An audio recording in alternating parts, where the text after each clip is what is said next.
Captain Kim Tae looked out the window of his ship at the massive space station ahead. The Grand Galactic Council Station was bigger than any city on Earth. It floated in space like a giant metal flower with thousands of ships coming and going from its many docking bays. Lights blinked across its surface in patterns that meant different things to different alien races. "First time seeing it never gets old," said Dr. Park Hana as she joined him at the window. She carried a tablet with notes about the hundreds of alien species they might meet today. "Hard to believe we're finally here," Kim Tae nodded. After 50 years of slow contact with alien visitors, humans were finally ready to ask for membership in the Galactic Federation. It had taken decades to build the right ships, learn the languages, and understand the complex politics of space. Today would decide if Earth could join the community of worlds or remain alone. "Are you nervous?" asked Ambassador Yoon-dal as he walked up to them. He wore the formal blue uniform of Earth's diplomatic service. In his hands he carried a case with gifts from Earth, art, music, and samples of human culture that took months to choose. "A little," Kim Tae admitted. "We've prepared for every situation we could think of. But aliens think differently than we do. There might be customs we don't know about." The ship's communication system made a soft sound. "Captain, we're being guided to Docking Bay 7, said the pilot. "Looks like there's a whole parade of ships waiting for us." Through the window they could see dozens of ships from different worlds. Some looked like metal birds with long wings. Others were round like balls with spikes coming out. A few seemed to be made of crystal that caught the light from nearby stars. Each ship was beautiful in its own strange way. "Remember the plan," Kim Tae said to his team. "We show respect, we listen more than we talk, and we prove that humans can be good members of the galactic community." The docking process took 20 minutes. When they finally stepped off their ship, Kim Tae was amazed by what he saw. The docking bay was huge, with a ceiling so high it disappeared into shadows.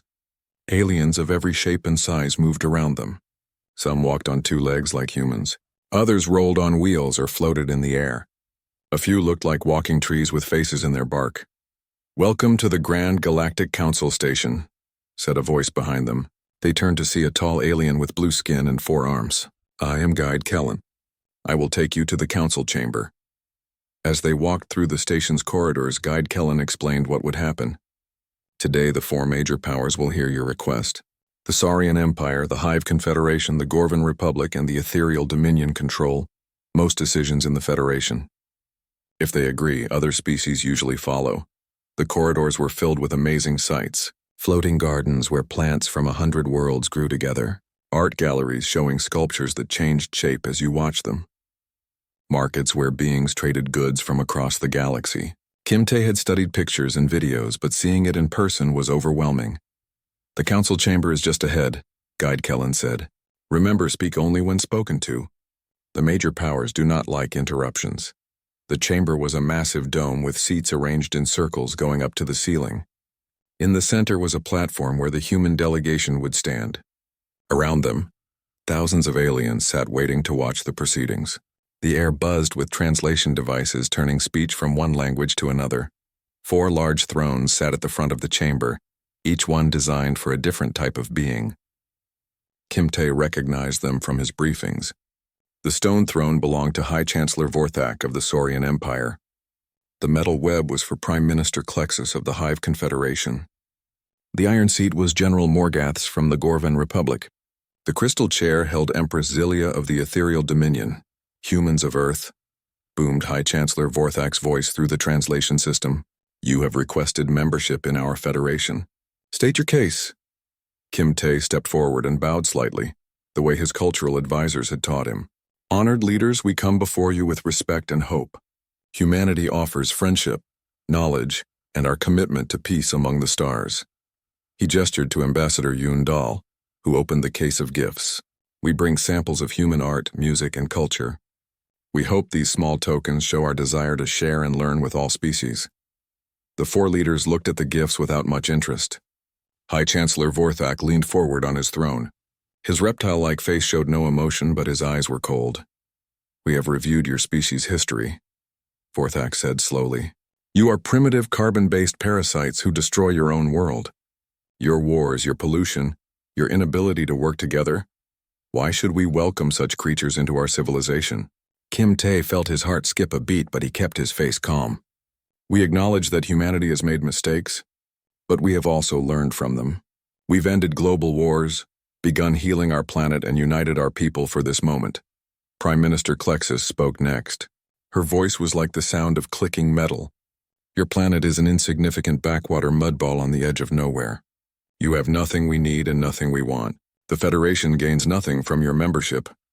Dr. Parkhana's hands tightened on her tablet, but she said nothing. This was not going as they had hoped. General Morgath laughed, a harsh sound that echoed through the chamber. Look at them. Soft-skinned weaklings who couldn't fight their way out of a paper container. Their military is a joke. Their technology is centuries behind ours. What use are such pathetic beings to the mighty Federation? The words hit like physical blows. Around the chamber, other aliens whispered among themselves. Some seemed surprised by the harsh treatment. Others nodded in agreement with the major powers. Finally, Empress Zilia spoke. Her voice was like music, but her words were sharp as knives. We have observed your species for decades. You are evolutionarily inferior, mentally limited, and morally corrupt. You are unworthy of galactic citizenship and always will be. The chamber fell silent. Kim Tae could feel thousands of eyes watching him, waiting to see how humans would react to such public humiliation. His team stood behind him, their faces carefully neutral despite the anger and hurt he knew they felt. For a moment that seemed to last forever. Kim Tae said nothing. He looked at each of the four leaders, then at the crowds of aliens watching from their seats. Some looked sorry for the humans. Others seemed to enjoy the show. Then Kim Tae smiled. It was a calm, genuine smile that seemed to surprise everyone in the chamber. Honored leaders, he said with a slight bow.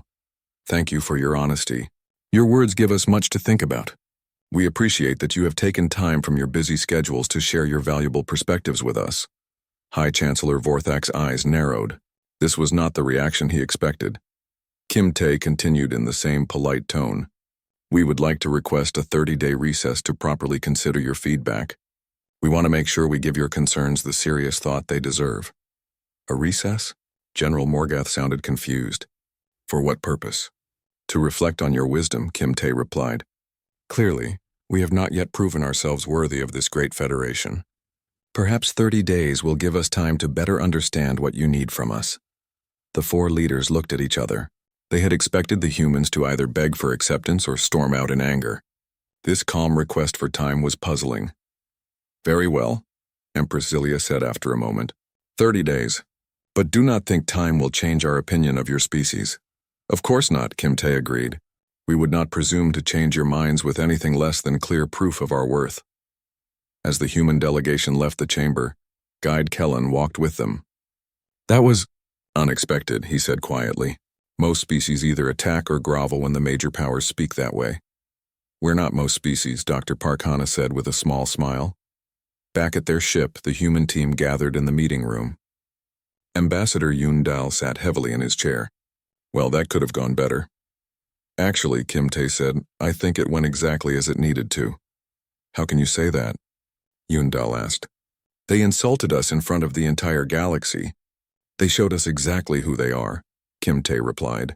And more importantly, they showed us what they think are weaknesses. Now we know what we need to prove them wrong about. Dr. Parkhana was already making notes on her tablet. Primitive technology, weak military, divided people, environmental destruction. Those are their main complaints. 30 days, Kim Tae said thoughtfully. That's not much time, but it might be enough. Enough for what? Ambassador Yoon Dal asked. Kim Tae looked out the window at the massive space station one more time before their ship began to leave. Enough to show them what happens when you motivate a human. The journey back to Earth took 3 days. Kim Tae spent most of that time in his cabin, thinking about what had happened at the Galactic Council. The insults still hurt, but he was beginning to see them differently. Each harsh word was like a challenge, and humans had always been good at meeting challenges. When their ship entered Earth's solar system, Kim Tae felt a familiar warmth. The blue and white planet looked peaceful from space, but he knew that millions of people down there were waiting to hear about their first attempt to join the galactic community. Earth Control. This is diplomatic ship Aurora requesting permission to land, said the pilot. Aurora, you are cleared for landing at Geneva Spaceport. Admiral Li Wu is waiting for you. The landing was smooth. As they walked down the ship's ramp, Kim Tae saw Admiral Li Wu standing with a small group of officials. The admiral was a serious man with gray hair and kind eyes. He had been Kim Tae's mentor for many years. "Captain," Admiral Li Wu said with a salute. "How did it go?" "About as badly as possible," Kim Tae replied honestly. "They called us primitive parasites, weaklings, and evolutionarily inferior. Oh, and they said Earth is a worthless mudball." One of the officials made a shocked sound. "That's terrible. How dare they insult us like that?"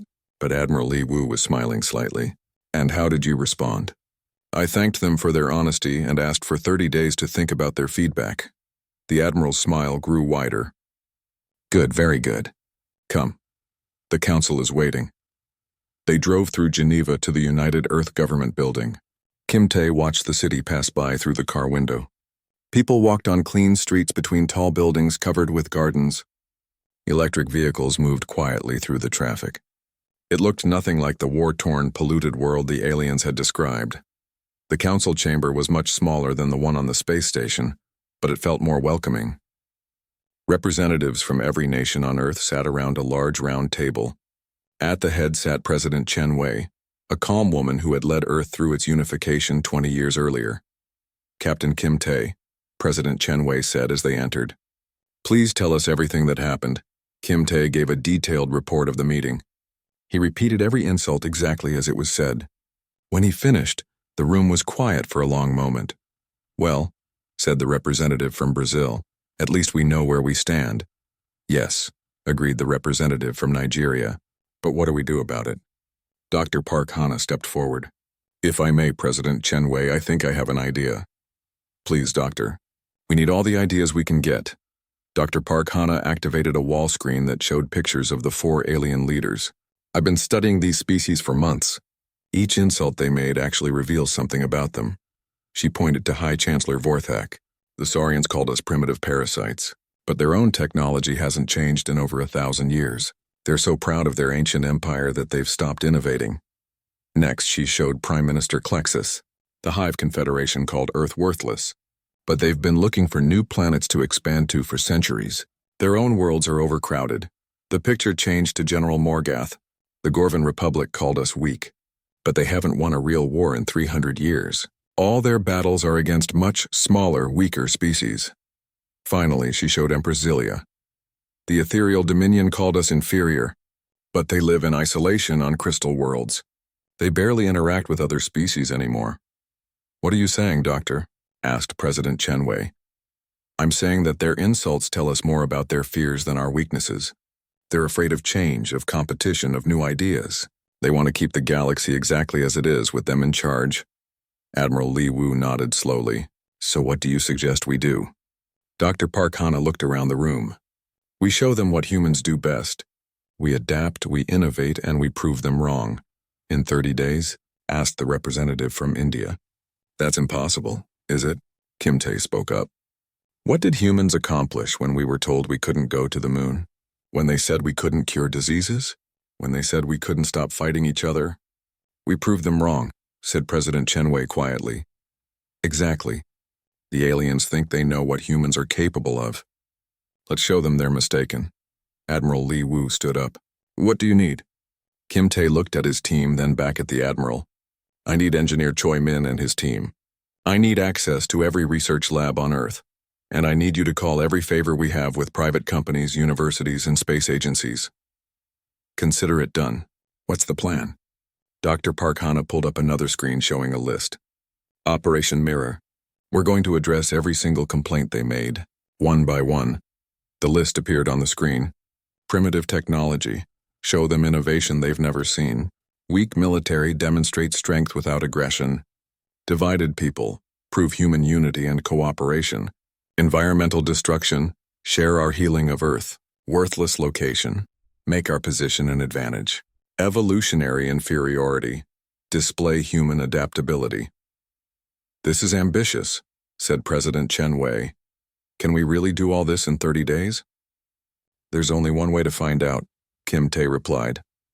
The next few hours were a blur of activity. Messages went out to every corner of Earth. Research labs that had been working on separate projects were told to combine their efforts. Companies that normally competed with each other were asked to share resources.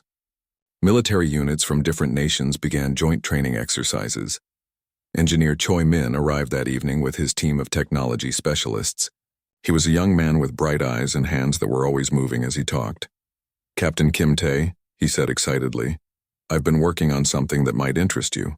We've been experimenting with adaptive materials, substances that can change their properties based on what they need to do." "Show me," Kim Tae said. Choi Min pulled out a small piece of metal that looked ordinary. But when he touched it with a device, it became transparent. Another touch made it soft like rubber. A third touch turned it harder than diamond. "This is just the beginning," Choi Min explained. "We think we can apply this technology to ship hulls, weapons, even building materials. The aliens have never seen anything like it." Meanwhile, Dr. Park Hana was coordinating with medical researchers around the world. "The crystalline dominion has been fighting a plague for centuries," she explained to a group of doctors.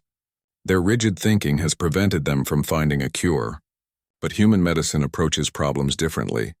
What do you need from us?" asked Dr. Sarah Johnson from the CDC. "Everything you know about genetic diseases, viral mutations, and adaptive treatments. We're going to solve their plague in 30 days. Across the planet, similar conversations were happening. Marine biologists were working on new ways to restore damaged oceans. Agricultural scientists were developing crops that could grow in any environment. Communication experts were creating translation systems that could work with any alien language. But the most important work was happening in space. Admiral Lee Wu had quietly contacted Earth's allies, the few alien species that had been friendly during the first contact years. Most were smaller nations that had little power in the Federation, but they had been watching humanity with interest. "Guide Kellen," Admiral Lee Wu said during a private communication, "we need a favor." "What kind of favor?" the blue-skinned alien replied carefully. "We need to know about a species the major powers haven't contacted yet. Somewhere we could make first contact and show our diplomatic skills." Guide Kellen was quiet for a moment. "There is one possibility. The Zephyrians in the Andromeda border region. They're peaceful but have been ignored because their system has no valuable resources." "Perfect. Can you give us their location?" "Admiral, what are you planning?" "We're planning to show the galaxy what humans are really like." While the Admiral worked on diplomatic contacts, Kim Tae flew to the moon to visit the military training center there. In the low gravity, soldiers from every Earth nation were practicing new fighting techniques together. They moved like dancers using the moon's weak gravity to perform impossible maneuvers. "Captain," said Colonel Martinez, the training commander, "look at this." She showed him a group of soldiers working together to solve a complex puzzle. Americans worked with Russians, Chinese with Indians, Africans with Europeans. They shared ideas freely and built on each other's suggestions. "This is what the aliens don't understand about us," Colonel Martinez explained. "They think our differences make us weak. But our differences make us stronger. We see problems from every angle." Kim Tae watched the soldiers work and felt hope growing in his chest. "How long before they're ready?" "They're ready now," Colonel Martinez replied. "The question is, ready for what?" "You'll know soon enough." Back on Earth, the work continued around the clock. Sleep became a luxury that few could afford. Coffee shops stayed open 24 hours to serve scientists and engineers who were racing against time. News channels showed pictures of the amazing projects happening in labs and factories around the world. Citizens who weren't directly involved found other ways to help. Children drew pictures of friendship with aliens. Musicians composed songs about unity and hope. Writers created stories about humans and aliens working together. 30 days had passed faster than anyone expected. Kim Tae stood on the bridge of his ship as they approached the Grand Galactic Council station again. But this time he was not alone. 5 other ships traveled with him, each one showing technology that hadn't existed a month ago. "Captain," said his pilot, "the station is requesting information about our escort ships. They're saying our energy signatures don't match any known technology." Kim Tae smiled. "Tell them we'll explain everything during the council session." Behind them, the other ships moved through space in ways that seemed impossible. Their hulls shifted color and texture every few seconds. Sometimes they looked like mirrors reflecting starlight. Other times they appeared almost invisible against the darkness of space. The engines left no heat trail and made no sound that alien sensors could detect. Dr. Park Hana joined Kim Tae at the front window. She carried a new tablet that was much thinner than her old one. Its screen showed real-time translations of communications from hundreds of different alien species. "The whole galaxy is talking about us," she said. Word spread that something big was happening in human space. "Every species wants to know what we've been doing for the past month." "And what did you tell them?" "That they'll find out today." Ambassador Yundal walked up carrying a very different case than the one he'd brought last time. This one was smaller but made from the same adaptive material as their ship hulls. It seemed to glow with its own inner light. "Are you ready for this?" he asked Kimte. "As ready as we'll ever be." "How's our new friend doing?" Ambassador Skyweaver is excited but nervous. She's never spoken to such a large group before. Kimte looked toward the rear of the ship where their special guest was waiting. Ambassador Skyweaver was a Zephyrian, the first of her species to ever visit the galactic community. She looked like a tall, graceful being made of flowing silver light. When she moved, small sparks danced around her like tiny stars. The docking process was different this time. Station security kept asking questions about their ships and requesting detailed scans. Kimte politely refused each request. "Our technology will be demonstrated during the council session," he told them. "We prefer to show rather than explain." Guide Kellen met them at the docking bay, but he was not alone. Dozens of aliens from smaller species had come to watch the humans arrive. Some held up recording devices. Others simply stared in amazement at the human ships. "Captain Kimte," Guide Kellen said with what might have been excitement, "the entire station has been talking about nothing but humans for weeks. What have you been doing?" "Preparing," Kimte replied simply. As they walked through the station corridors, Kimte noticed that more aliens were watching them than before. Some followed at a distance, trying to get a better look at the human delegation. Others whispered among themselves in languages the translation system couldn't handle fast enough. "The council chamber is packed," Guide Kellen explained. "Every species in the Federation wants to see what happens today, even some that haven't attended a session in decades." The chamber looked the same as before, but the energy was completely different. Every seat was filled, and aliens stood in the back areas where there was room. The four major powers sat in their thrones looking confident, but Kimte could see uncertainty in their eyes. "Humans of Earth," High Chancellor Vorthak's voice boomed through the chamber. "You requested 30 days to consider our wisdom. Have you come to accept your place as a minor species, or do you still foolishly seek membership in our Federation?"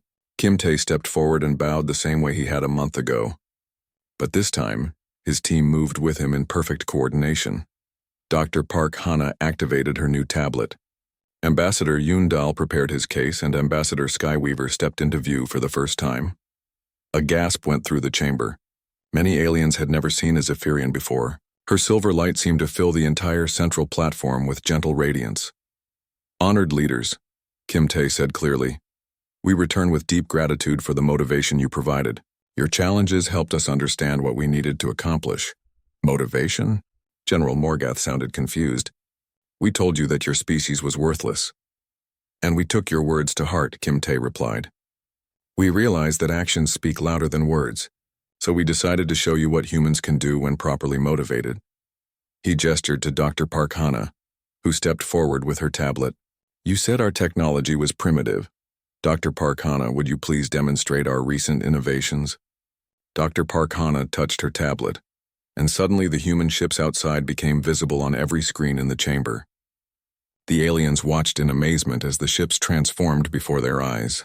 Hull plates shifted and flowed like liquid metal. Weapon systems appeared and disappeared.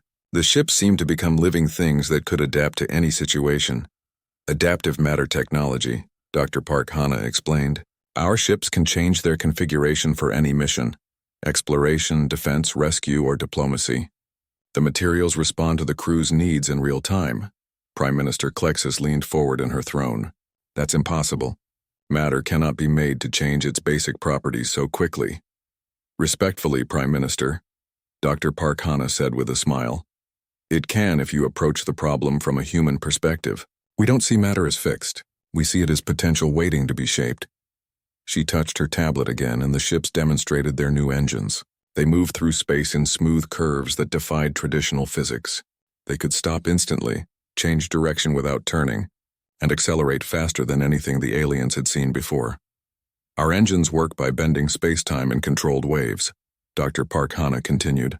It's more efficient than your current propulsion systems and produces no harmful emissions. Murmurs of amazement rippled through the chamber.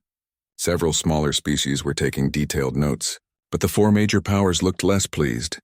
Impressive tricks, Empress Zelia said coldly, but technology means nothing without wisdom to use it properly. Kim Tae nodded respectfully. You're absolutely right, Empress. That's why we'd like to share some other developments. He gestured to Ambassador Yundal, who opened his case. Inside was a small crystal vial filled with shimmering liquid.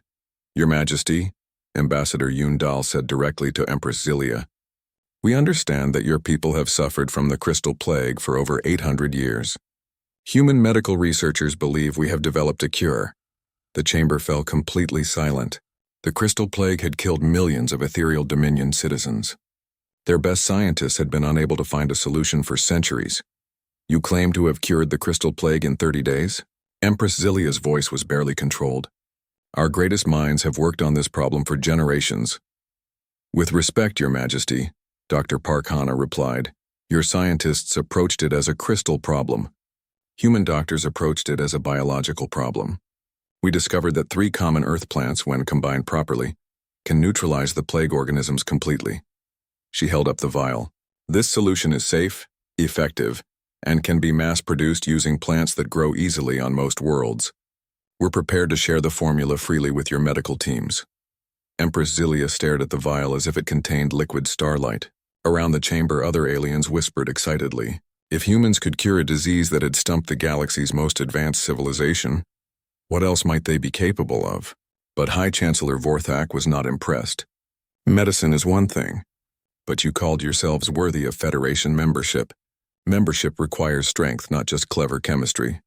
You're absolutely right, Chancellor, Kim Tae agreed. Strength is essential, but human strength might be different from what you expect.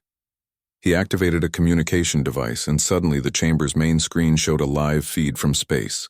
A massive asteroid was tumbling toward a populated planet in a nearby system. The asteroids were too big and moving too fast for normal deflection methods. This emergency began 3 hours ago, Kim Tae explained. The local governments requested help from the Federation. According to our information, the 4 major powers are still debating who should respond and how to share the costs. General Morgath stood up angrily. That situation requires careful planning. You cannot simply rush into— Actually, we can, Kim Tae interrupted politely. Human ships are already on the way. The screen showed 3 human vessels approaching the asteroids. They were much smaller than traditional rescue ships, but they moved with incredible speed and precision. Our crews include volunteers from 12 different Earth nations, Kim Tae continued. They're working with emergency teams from 6 smaller Federation species who joined the mission. Together, they're implementing a solution that no single species could accomplish alone. On the screen, the human ships began their work.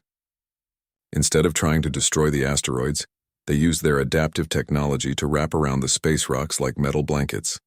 Then they began to gently guide them away from the planet, using coordinated gravitational fields. The technique requires perfect timing and cooperation, Dr. Park Hana explained. Each ship must trust the others completely. Human crews trained for this kind of collaboration their entire lives. As they watched, the asteroid slowly changed course. The council session had ended without a decision. The 4 major powers requested a private meeting to discuss what they had witnessed. Meanwhile, the human delegation was surrounded by representatives from dozens of smaller species, all eager to learn more about Earth's innovations. Kim Tae found himself shaking hands. Claws, tentacles, and various other appendages as alien diplomats introduced themselves. Each one had questions about human technology, medicine, or diplomatic methods. Captain Kim Tae, said a tall being with blue crystal skin, I am Minister Kalar from the Sapphire Republic. We would be very interested in discussing trade agreements for your adaptive materials. The terraforming technology could save our dying worlds, added a plant-like creature whose leaves rustled as she spoke. I am Speaker Root from the Verdant Alliance. Please, we must talk. Dr. Park Hana was taking notes as fast as she could.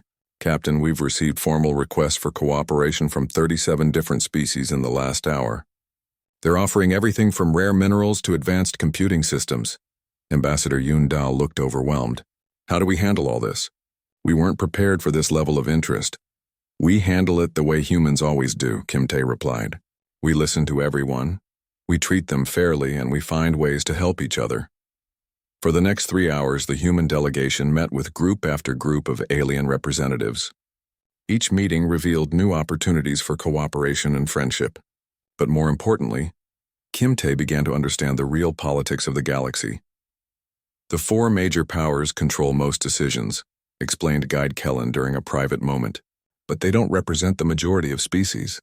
Most of us are smaller nations that have to follow their lead or risk being cut off from trade and protection. What would happen if someone offered an alternative? Kim Tae asked. That's never happened before. The major powers have been in control for over 2,000 years. But change was already beginning. In the station's communication centers, news of the human demonstrations was spreading across the galaxy faster than official channels could control it. Videos of the asteroid rescue were being shared by millions of beings. The medical breakthrough was being discussed in hospitals and research centers on hundreds of worlds. Most importantly, the story of the Zephyrian First Contact was inspiring other isolated species to reconsider their positions. For centuries, many advanced civilizations had avoided the galactic community because they didn't want to deal with the major powers' aggressive politics. But humans had shown a different way was possible. The first private message came that evening. Kim Tae was in his quarters when his communication system activated with a priority signal. Captain Kim Tae, said a familiar reptilian voice. This is High Chancellor Vorthak. I would like to speak with you privately. Kim Tae accepted the call and Vorthak's image appeared on his screen. The Saurian leader looked uncomfortable, which was surprising for someone usually so confident. Chancellor, Kim Tae said politely. What can I do for you? Your medical breakthrough, Vorthak said without introduction. Could it work on other genetic diseases? Kim Tae recognized the carefully neutral tone. Possibly. Human researchers approach biological problems differently than most species. Why do you ask? Vorthak was quiet for a moment. The Saurian Empire has been dealing with a fertility crisis for 3 centuries. Our population is declining because fewer eggs are hatching successfully. Our scientists believe it's a genetic issue, but they've found no solution. I see, Kim Tae said carefully. That sounds like a serious problem. If your people could help. Vorthak stopped himself. I mean, if there were some way to arrange cooperation between our medical researchers. Kim Tae understood. Vorthak couldn't directly ask for help after calling humans primitive parasites. But he was desperate enough to try indirect negotiations. Chancellor, human medical teams would be honored to share their knowledge with Saurian scientists. We believe that cooperation benefits everyone. What would you want in return? Nothing, Kim Tae replied. The knowledge itself is freely given, though we would appreciate the chance to learn from your scientists as well. Vorthak looked confused. You want nothing? No trade concessions? No territorial rights? No exclusive agreements? We want friendship and mutual respect. That's all. After Vorthak disconnected, Kim Tae sat thinking about the conversation. 20 minutes later, another priority message arrived. Captain Kim Tae, this is Prime Minister Klexus. We need to discuss your terraforming technology. The pattern repeated itself. Klexus explained that the Hive Confederation had been searching for new worlds to expand to for decades. Their current planets were becoming overcrowded, and traditional terraforming took too long to be useful. Your method could transform dead worlds in months, Klexus said. This would solve our expansion problems completely. Human terraforming teams would be happy to work with your colony planners, Kim Tae replied. We believe that every species deserves room to grow and thrive. What are your terms? The same as with Chancellor Vorthak. We share knowledge freely. We ask only for friendship and mutual learning opportunities. Klexus seemed as confused as Vorthak had been. You truly want nothing else? We want to build a galaxy where cooperation replaces competition. The third call came from General Morgath an hour later. The Gorvan leader was trying to sound casual, but Kim Tae could hear tension in his voice. Your military cooperation techniques, Morgath said. They allow small forces to accomplish what would normally require large armies. Yes, General. Human military doctrine focuses on coordination, adaptability, and shared objectives rather than overwhelming force. The Gorvan Republic faces several border conflicts with hostile species. Traditional military responses have been expensive and time-consuming. Kim Tae nodded. Conflict resolution through cooperation rather than conquest. Human military advisors have experience with these approaches. You would share military knowledge with us, even after what I said about your weakness? General, we never considered your words personal insults. We saw them as challenges to prove ourselves worthy of your respect. The final call came from Empress Zelia near midnight. She was the most direct of the four leaders. Captain Kim Tae, my people are dying from the crystal plague. If your cure works, you could save millions of lives. Your Majesty, human medical teams are already preparing doses of the cure. We can have treatment ships ready to depart for your worlds within days. What do you want from the ethereal dominion? We want your people to live healthy, happy lives. Beyond that, we hope for friendship between our species. Empress Zelia was quiet for a long time. Why, she finally asked. Why are you willing to help people who insulted you? Kim Tae thought carefully before answering. Your Majesty, humans have learned that holding grudges only makes everyone weaker. When someone challenges us, we don't see an enemy. We see an opportunity to prove that cooperation is stronger than conflict. Even when those challenges are meant as insults? Especially then. Your words motivated us to become better than we were. In a way, you helped us discover our own potential. The next morning brought a surprise. Dr. Park Hana woke Kim Tae with urgent news. Captain, you need to see this. Something big is happening. She showed him a tablet displaying communication traffic from across the galaxy. Dozens of species that had never participated in Federation politics were sending messages to the Galactic Council. They all had the same request. They wanted to meet with the human delegation. The crystalline shepherds want to discuss cultural exchange programs. Dr. Park Hana read from the list. The void swimmers are offering to share their deep space navigation techniques. The song weavers want to collaborate on communication technology. These are species that have been isolated for centuries. Guide Kellon explained when he arrived with breakfast. Some of them haven't sent messages to the Council in over 1,000 years. What changed? Ambassador Yoon Dal asked. You did, Guide Kellon replied. Word is spreading that humans represent a different kind of galactic politics. Instead of the major powers controlling everything, you're offering direct cooperation with anyone who's interested. Kim Tae was beginning to understand the magnitude of what was happening. We're not just asking to join the Federation. We're accidentally offering an alternative to it. Not accidentally, Dr. Park Hana corrected. This is what happens when you treat everyone with respect and offer genuine cooperation. People respond to that.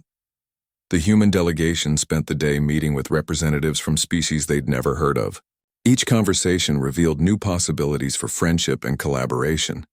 More importantly, they learned about the frustrations that many species felt with the current galactic system.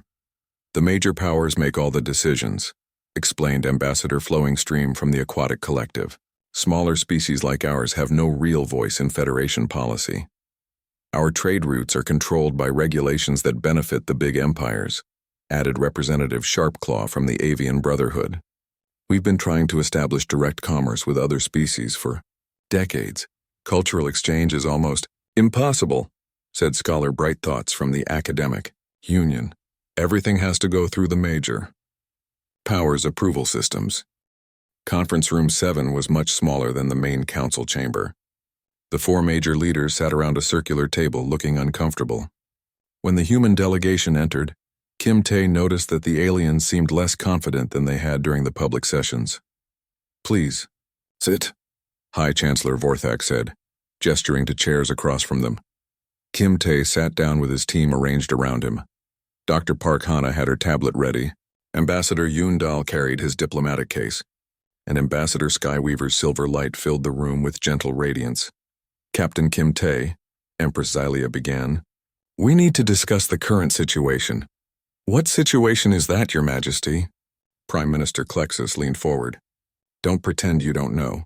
Dozens of species are requesting direct relations with Earth. They're bypassing Federation protocols entirely. And that's a problem? Kim Tae asked genuinely. General Morgath's voice was sharp. It threatens the stability of galactic government. The Federation has maintained order for over 2,000 years. Has it maintained order? Dr. Park Hana asked politely. Or has it maintained control? The question hung in the air like a challenge. High Chancellor Vorthak was the first to respond. Control and order are the same thing, he said. Without central authority, the galaxy would fall into chaos. Respectfully, Chancellor, Kim Tae replied. We've seen how your central authority works. Smaller species have no voice in decisions that affect their lives. Emergency responses are delayed by bureaucracy. Scientific cooperation is limited by political boundaries. You're describing the natural order of things, Empress Zilia said. Strong species lead, weak species follow. This has always been the way. Ambassador Skyweaver spoke for the first time since entering the room. That is exactly why my people avoided contact for so long. We saw a galaxy ruled by fear and dominance rather than wisdom and cooperation. And now? General Morgath asked. Now we see the possibility of something better. Before anyone could respond, alarms began sounding throughout the station. Emergency lights flashed red, and an automated voice announced a priority alert. All ships to emergency stations. Massive gravitational anomaly detected in the Kepler 442 system. Evacuation protocols in effect immediately. High Chancellor Vorthak activated his communication device. Status report. A technician's voice came through the speakers. Chancellor, long-range sensors show a collapsing star in the Kepler system. The gravitational waves are going to destroy 3 inhabited planets. We estimate 6 billion lives at risk. The room fell silent. Everyone knew what this meant. A stellar collapse was one of the worst disasters possible in space. The traditional Federation response would take weeks to organize and might save only a fraction of the threatened population. How long before impact? Prime Minister Klexis asked. 8 hours until the first planet is affected. 16 hours until complete system destruction. General Morgath stood up quickly. We need to activate emergency protocols. Call in every available ship from the 4 major fleets. That will take at least 12 hours just to assemble the ships, Empress Zilia pointed out. Even then, we don't have enough evacuation capacity for 6 billion beings. Kim Tae had been listening quietly, but now he stood up. May I make a suggestion? This is not the time for suggestions, General Morgath snapped. This is the time for action. Exactly, Kim Tae replied. He activated his own communication device. Dr. Park Hana patched me through to Admiral Li Wu on Earth and all the ships currently in the system. Within seconds, Admiral Li Wu's voice came through clearly. Captain, we're monitoring the situation. Human ships are already moving toward the Kepler system. How many ships? High Chancellor Vorthak demanded. 67 human vessels, Admiral Li Wu replied, plus 43 ships from allied species who responded to our coordination request. 43 allied ships? Prime Minister Klexis sounded shocked. How did you organize that so quickly? Dr. Park Hana looked up from her tablet. While you were debating protocols, we sent direct messages to every species with ships in the area. 12 different races responded immediately. That's impossible, General Morgath protested. Cross-species military cooperation requires months of planning. Ambassador Skyweaver's light grew brighter. It requires months of planning under your system. Under human coordination methods, it requires trust and clear communication. Kim Tae was still connected to Admiral Li Wu. Admiral, what's the rescue plan? Engineer Choi Min designed a distributed evacuation system. Instead of trying to move everyone to distant safe worlds, we're creating temporary habitats in space using our adaptive technology. Each habitat can support 1 million beings for several months. Temporary habitats? Empress Zilia looked confused. That's not a standard emergency procedure. Your Majesty, Dr. Park Hana explained, human emergency planning focuses on immediate safety rather than permanent solutions. We save lives first, then figure out long-term arrangements.